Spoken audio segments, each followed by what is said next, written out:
Welcome to sunny Florida and Port St. Lucie. This is Professor Tefero providing you with lesson 2 of advertising and marketing. We covered lesson 1 last time, the basic elements of advertising, which are photos, words, and ideas. Today, we're going to look at the design of advertising. How are videos designed? How are PowerPoint presentations designed? How are billboards designed? How are 30-second spots on television designed? Every type of advertising is designed differently, but they all use the same primary principles of advertising design. And the basic idea that you have to understand about advertising design is that companies vary from very conservative companies that don't want to take any chances at all to companies that are willing to shoot it all out there, and they don't care what happens, no such thing as bad publicity and all of that. Well, that may or may not be true. There is such a thing as bad publicity, and your company could suffer if you don't carefully plan your advertising campaign with a certain amount of decorum. So, let me give you examples of these two different types of advertising design. First, the conservative advertising design. The conservative advertising design does not take any chances.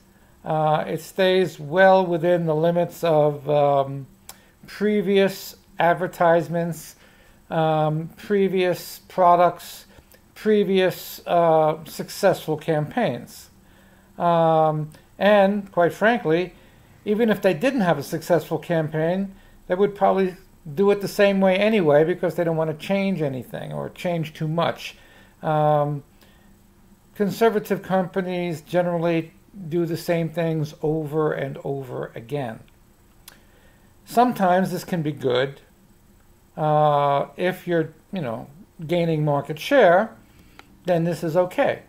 But if you're losing market share, this is not such a great idea.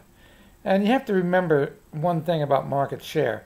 Market share changes every second of every minute, of every hour, of every day, of every month, of every year.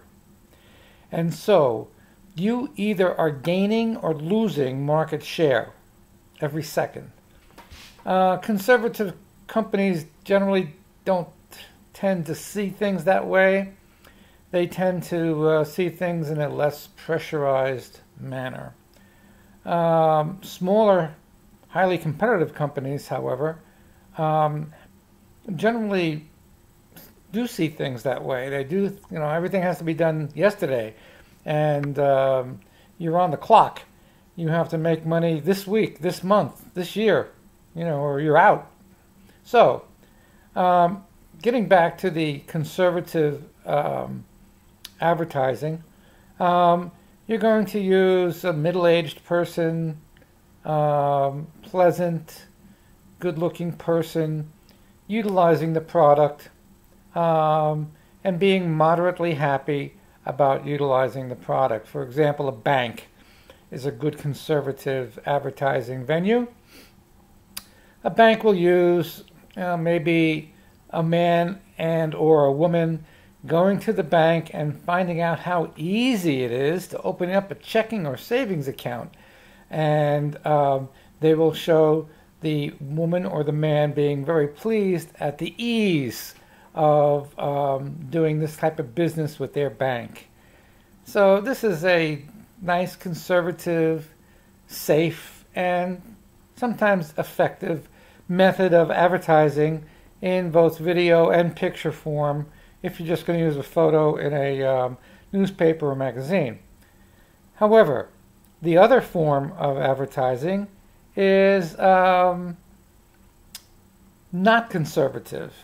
We can call it liberal advertising or risk advertising.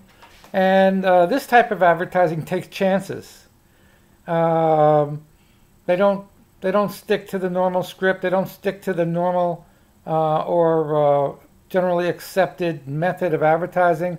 They're going to do something really different, something off the deep end. For example, there was a burger campaign way back, many decades ago, where a little old lady said, "Where's the beef? Where's the beef?" And this was definitely outside the general advertising methodology for a pleasant, old lady going to Burger King or McDonald's and saying, "Oh, this hamburger doesn't seem to have a lot of meat." Well, that's not going to work. That's not going to work. What's going to work is this little old lady saying, "Where's the beef?" And then you get, 5 million people across the country saying, "Hey, where's the beef? Where's the beef?" So when people begin to take notice of these ads that are off the wall, that are funny, that are different, then you have a very effective advertising campaign. Your money is being well invested, and you're going to see good progress on the bottom line, hopefully. So those are the two primary examples I wanted to give you for today. Next time, we'll look at a different aspect of advertising and marketing. This is Professor Tefero from Port St. Lucie, signing off till next time. Everybody take care.